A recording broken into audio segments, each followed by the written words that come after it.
last official act, Hitler has appointed Admiral Karl Dönitz to succeed him.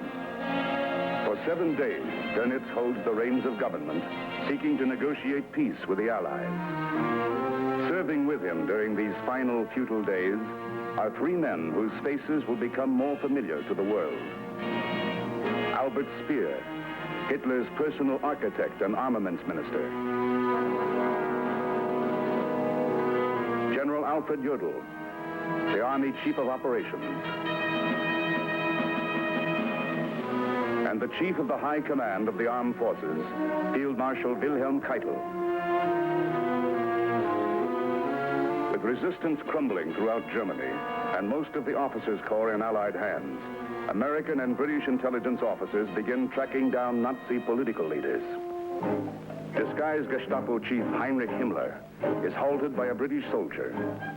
He swallows a vial of poison hidden in his teeth.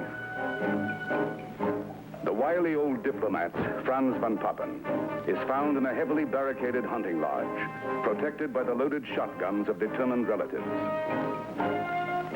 An inconspicuous old man, trapped into giving away his true identity by a Jewish major from New York, turns out to be Julius Streicher, the most notorious Jew-baiter in Germany.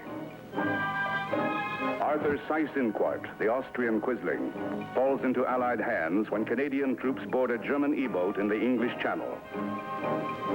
Rudolf Hess already is in Allied hands, a prisoner in the Tower of London since 1941, when his harebrained peace mission to England landed him in a Scottish farmyard.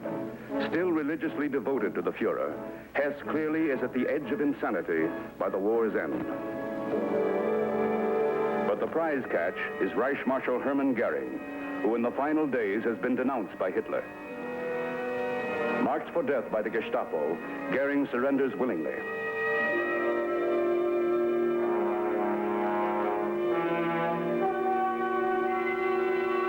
Later, the press is permitted to interview Goering. At first, the swaggering Nazi warlord appears strained and uneasy.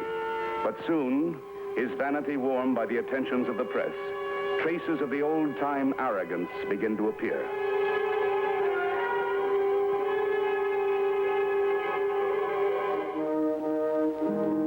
Only the formality of surrender remains. On May 7th, 1945, the Dönitz government submits to Allied demands for unconditional surrender. At Reims, France, in a bare schoolhouse used by Eisenhower as his headquarters, a sullen General Jodl signs the documents for Germany. In an unusual request, Jodl asks for permission to speak.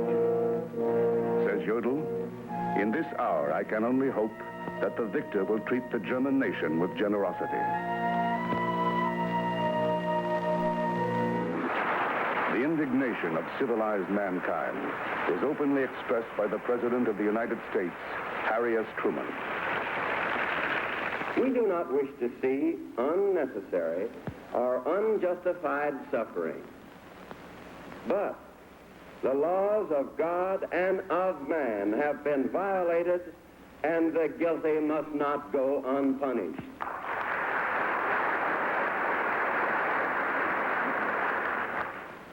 Nothing shall shake our determination to punish the war criminals, even though we must pursue them to the ends of the earth. But the President insists on fair trials and appoints Supreme Court Justice Robert H. Jackson to persuade the Allies to the American view. In June, a month after the surrender, Jackson goes to London, seeking agreement with British, French, and Russian representatives on war crime trial procedures. In July, at the Potsdam Conference, Truman still finds resistance to long, drawn-out trials. Churchill is quoted privately as favoring summary executions for 6 or 7 top Nazis. Stalin stubbornly clings to the view he expressed at Tehran when drinking a toast to the quickest possible justice for all German war criminals, the justice of a firing squad. But among Americans, there are those opposed to punishing the Nazi war leaders. Senator Robert A. Taft argues that the state is responsible for criminal acts committed during wartime. Individuals merely obey orders. The trial of the vanquished by the victors, he says, cannot be impartial, no matter how hedged about with forms of justice. But prodded by Truman's insistence that civilization has a right to defend itself, Jackson presses negotiations with the Allied representatives. British Attorney General Sir David Maxwell Fyfe, Soviet Major General I.J. Nikitchenko, and Judge Robert Falco of France. In August, the London Agreement is signed, creating an international tribunal to try the Nazi leaders. Immediately, preparations for the trial are accelerated. In the bomb-shattered city of Nuremberg, one of the few buildings left standing is the Palace of Justice, described by Rebecca West as an extreme example of the German tendency to overbuild. For the next 3 months, repair crews will rush to convert a hall recently used as a GI recreation center into a modern, brightly lit courtroom.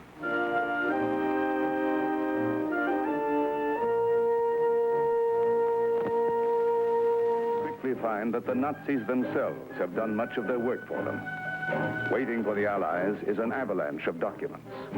The records of the Foreign Office alone weigh more than 485 tons. No government in history has kept so meticulous an account of its most dreadful actions. Determined to establish an incontrovertible record for history, the Allies decide to rely mainly upon the evidence of documents, many signed by the defendants themselves.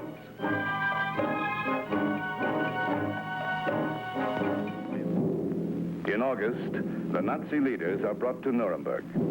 Here, in the prison of the Palace of Justice, the 21 accused men will spend the next 13 months under the close, constant surveillance of American MPs.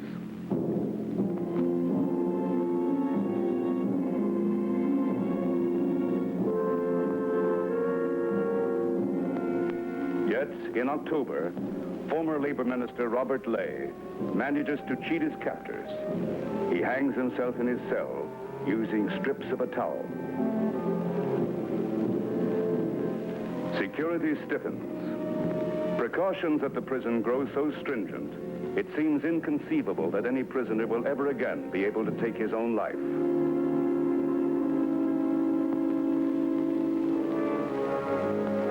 The choice of life or death no longer belongs to the men on trial. In this courtroom, that decision will be made for them.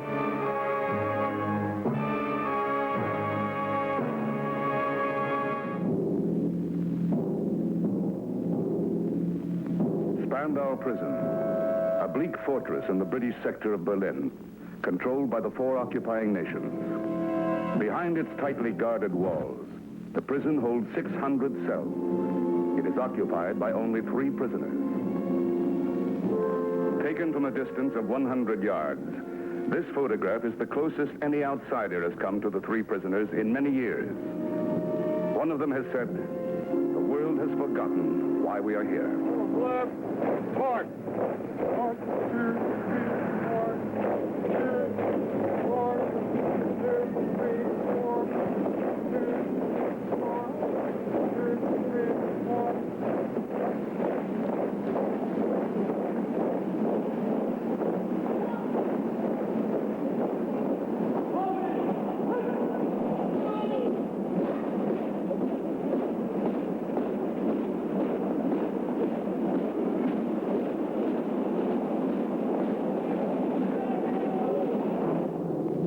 This is the story of the trial that put the 3 men into Spandau Prison, a trial without precedent in history.